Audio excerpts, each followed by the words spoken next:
Ben, Mike Wilner wrote a little item about the battle for the fourth outfielder's job. Mike seems to have removed Domonic Brown from the equation and seemed to settle on Ezequiel Carrera and Junior Lake as being the guys who were the two front runners, including I would think Junior Lake's, as Mike calls it, his handedness might help him if you're looking at a potential platoon or a quasi platoon with Michael Saunders. Where do you see that battle going? Because I'm not going to sit here and say I'm an Ezequiel Carrera fan. I mean, Ezequiel Carrera is what he is, but he was a real useful player for this team down the stretch last year.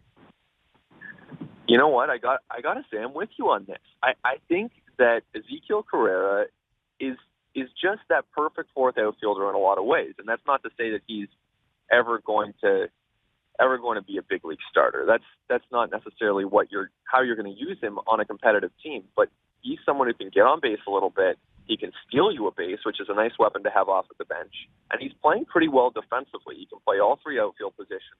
So he fits that fourth outfield mold. And really the only knock against Carrera when it comes to fitting the pieces together on this Blue Jays roster is that he hits left-handed. And really, with Michael Saunders around, you'd like to have a right-handed hitting outfielder. So Junior Lake is going to get a look. Siciliani, for sure, after hitting that grand slam yesterday, is going to get a look. And Domonic Brown is still going to have chances to show people that he can tap into that power that allowed him to hit 27 home runs a few years ago.